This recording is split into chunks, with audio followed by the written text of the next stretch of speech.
Hey, what's up, guys? Barry Robinson here, 8 Million Styles Boxing for Dynamic Striking. So, one of my favorite terms you guys get used to hearing me say is disengagement.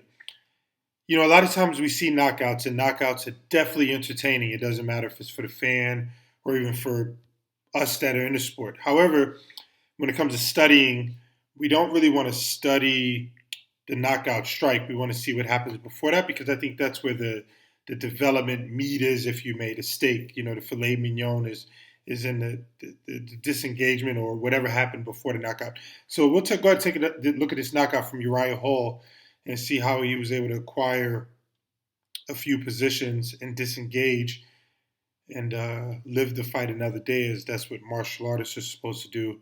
Only soldiers go into battle expecting to die, but a mixed martial artist wants to preserve life. It's a Roberto Sharp quote. Okay, so if we scroll back here, we go ahead and take a look at this. Why I get so excited about this type of stuff. Here you see Uriah Hall make a great decision here. You know, he approaches the 50-50. Tremendous eyes here, tremendous intent in his body language. Tremendous intent here. Tremendous intent. Great torso. But having a look, but instead of just entering his 50-50 and striking, you can see his whole intent here. His whole intent here is to move. But can he just move against another guy who's doing strength and conditioning just as strong as he is? He could do that, but he wants to get some insurance and buy a little bit of insurance. So what does he do? Remember, guys, high man wins. High man wins. So that's a reference to the man that often has his hand higher than the other opponent's hand. Than the opponent's hand. Definitely more often than not, I don't have the data, but more often than not, is going to win that scenario. That doesn't have to be strike related. It could be defensive related. It could be positioning related. But anyway, so Uriah Hall does a great job of being the high man here, right? And again, it was so important to be the high man because he's dominating this airspace. You know, his man is strong just like he is. So when his man starts pushing forward, you know, Uriah isn't able to control the hand ideally, but is able to get a good surface of his opponent's body. You can see with his hands and really get control of that shoulder. Where does that come into play? Well, his opponent's throwing a lead uppercut, right? And Uriah is able to use that control to buy himself some time, and at the end of the first round, to go ahead and live to fight another day. What's really interesting is how active Uriah is with his hands here, as you see him again attain another control. Remember, he wants to move, but how can he get to his movement? What's going to help him enable? Footwork's one of them, okay? Maybe a feet across like his are doing now. Let's get some extra insurance, and this insurance here with the hand, very, very nice for Uriah Hall. So remember, all of this is a disengagement for Uriah Hall. He's disengaging this entire scenario, right? Living to fight another day. He's going to disengage now with his feet, right? With a lot of distance. Let's check out the range here. So, you know, after he backs up here, not the most fundamental backup, but I won't nitpick. Okay, he's going to get to his right with a lot of space. What I love about this here is, you know, if we watch the mouse for a second, so we see this red logo here. If he moves directly to the right, literally to the right here, he's in the 50-50. Watch him disengage from the 50-50 by making the correct judgment here, which is to go around. He's going to use all of this real estate. Key word, key linguistics, real estate. He's going to use all of this real estate to give himself space and time to get away. This is very, very, very well done for Uriah. You know, now look, he could accept the 50-50 here. You know, he could accept the 50-50 here. But what system is he in? I like to call it respect that man. That's our linguistics. He wants to respect that man. He's not going to engage this man in the 50-50 here. He wants to live to fight another day. So he's going to go ahead and disengage with a ton of space, people. A ton of space. A ton. He's not going to be laissez-faire. I think I pronounced that right, but he's not going to be laissez-faire, however you pronounce it, about getting out. He's going to get out there with gusto, right? Respect that man. Look at his eyes, tremendous eyes. Those eyes, great confidence. Why does he have those eyes? How did he attain great eyes here? By using his feet, respecting that man, disengaging. Okay, let's see where that leads to. Now, here's a situation where, again,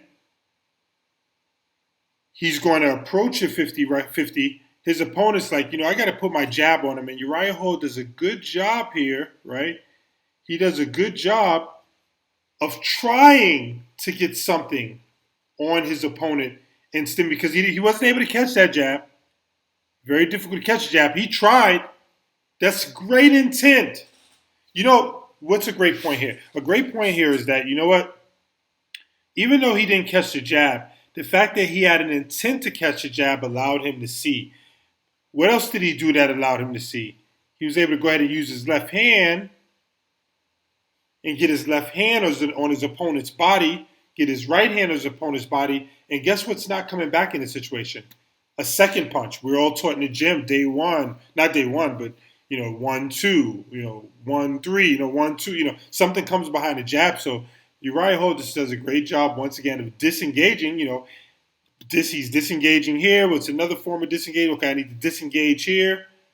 Okay, then it's so beautiful because this stuff just all changed together, right? So because he had great eyes, right, and he was able to control the situation and limit other strikes from coming, a jab, a kick, a jab, a punch, okay, Uriah Hall is able to buy himself some time, right? With that time, look at the space he's created, right? And he's going to make a great decision here. What's his decision? And people, we're talking about a knockout. A knockout happened, so stay with me. Jab defense, okay? So an enabler to getting a knockout is jab defense, okay? Look at now. Oh, now people, listen, I know you guys are new to me, so you're going to have to bear with me, and I'll explain these things over time, especially in my tutorials. So here, Uriah Hall's going to go to a series of systems checks, check your timing. And he's going to do that by placing his left hand on his head and just getting his timing sorted. So remember, he gained confidence. He was able to manufacture confidence by defending against the jab and getting his jab off, snapping his opponent's head back. How do we know he gained confidence? Because he did something that people automatically do when they feel good in combat sports. He bounced, right? He's always excited. He bounced and he checked his timing, the equivalent of Tyson Fury wiping his head brow or Bruce Lee flicking his nose. You know what I'm saying? Stay with me here. He felt himself. He said, oh, my jab defense is good. Then he goes ahead and jabs down to the body. This jab down to the body breaks his opponent's base. What do you mean by that, Barry? Well, if you look at his opponent's base, he breaks his entire base. The opponent has to reacquire a fighting stance, right?